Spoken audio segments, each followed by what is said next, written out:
Mengapa pasangan dilihat membosankan tetapi perempuan di luar nampak lebih baik dan cantik?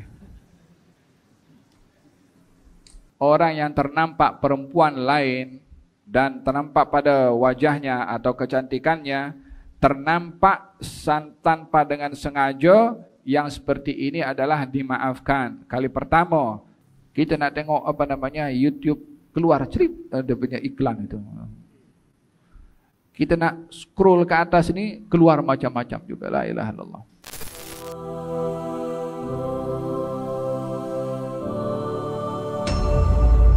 Adakah benar jika tidak menjaga pandangan Allah akan tarik nikmat memandang pada pasangan yang halal? Mengapa pasangan dilihat membosankan? Mengapa pasangan dilihat membosankan tetapi perempuan di luar nampak lebih baik dan cantik?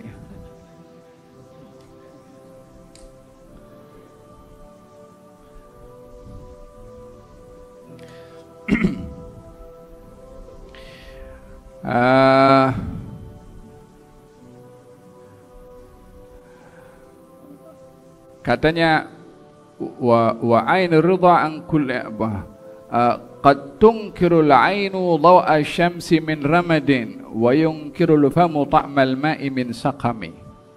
Ada kalanya mata itu tidak melihat matahari karena matanya sakit. Ada kalanya mulut itu terasa minum air itu pahit walaupun airnya biasa. Problemnya pada mulutnya, problemnya pada matanya. Bukan mataharinya tak ada, matanya problem.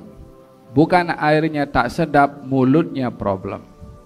Sama juga kalau orang melihat perempuan lain cantik dan istrinya tidak cantik, problem pada dia punya cara memandangnya, bukan pada yang dipandang. Faham dong?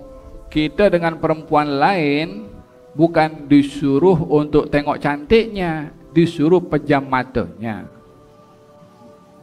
Kan begitu kan kita dalam Quran, qul lil mu'minina yaghuddu min absarihim, katakan kepada orang beriman jaga pandangan mereka untuk melihat perempuan yang lain. Orang perempuan pun juga diperintahkan tutup matanya daripada melihat laki-laki lain. Dalam hal ini kedua-duanya diperintahkan oleh Allah supaya menjaga pandangan kecuali kepada yang dihalalkan. Bagaimana kalau kita melihat kepada orang yang dihalalkan buruk, kepada orang diharamkan cantik? Kan matanya yang problem. Masa Allah akan jadikan orang lain cantik, yang haram bagi kita cantik, yang halal bagi kita tidak cantik?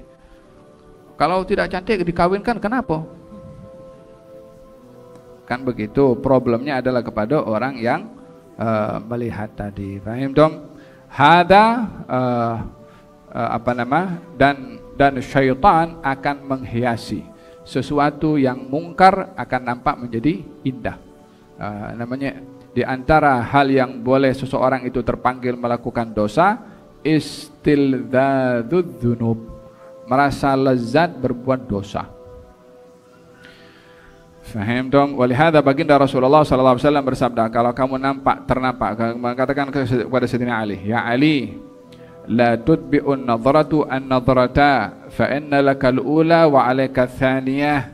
Wahai Ali, mengatakan Sayyidina Ali bin Abi Thalib, wahai Ali, kamu jangan ikutkan pandangan kamu pertama dengan pandangan kamu kedua.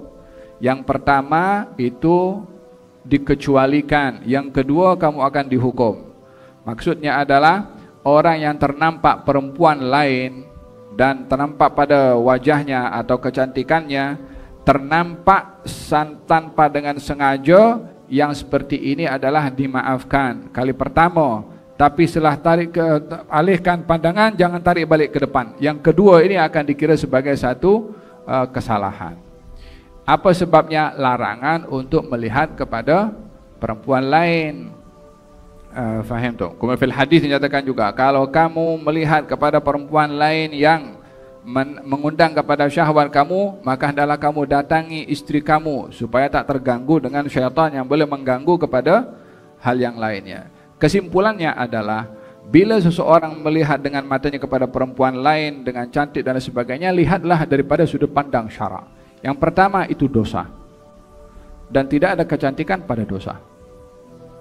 Yang pertama itu maksiat. Tidak ada kenikmatan pada maksiat. Jadi itu yang pertama. Yang kedua, kita kena belajar untuk melatih diri melihat kepada yang halal indah, yang halal cantik, yang halal nikmat. Selagi kita tidak menjadikan sikap kita dengan neraca syarak untuk melihat yang maksiat itu buruk, yang taat itu indah, selagi itu kita tak akan dapat keindahan dan juga kenikmatan.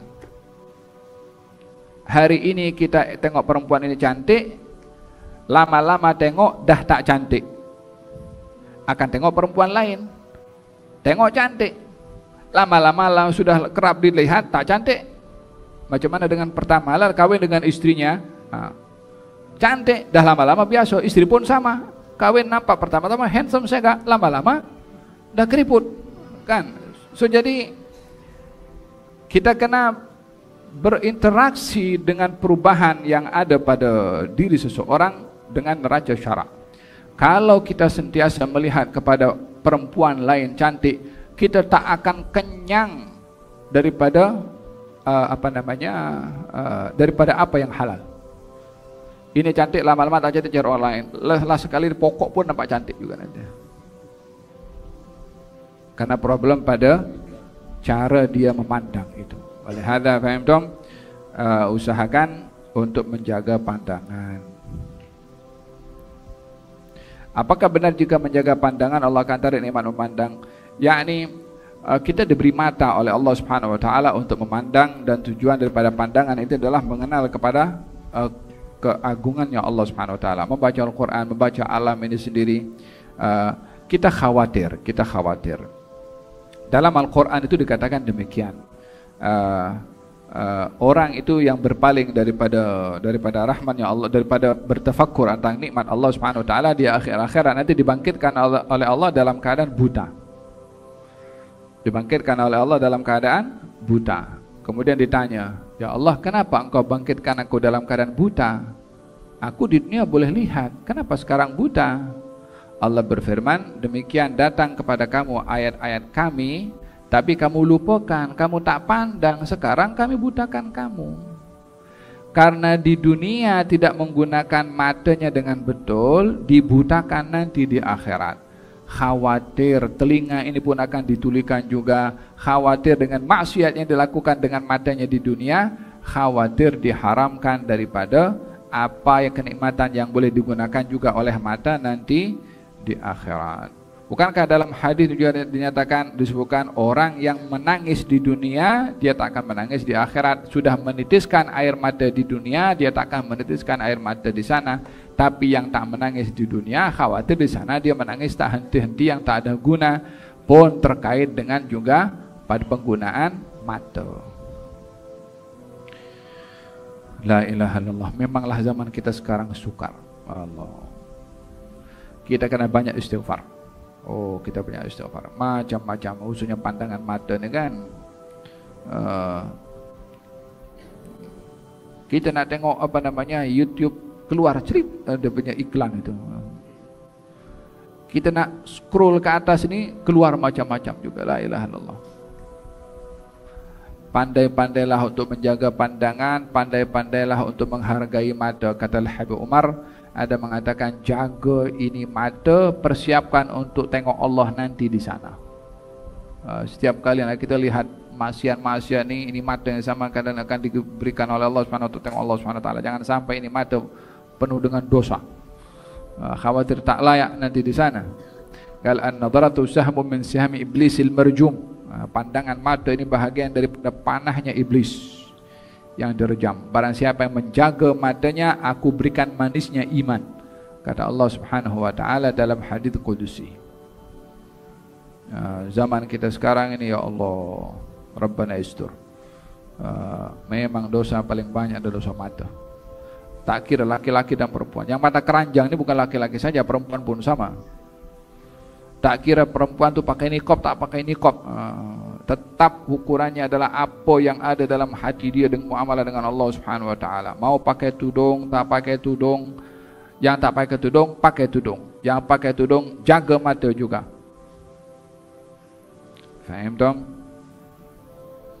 La ilaha illallah.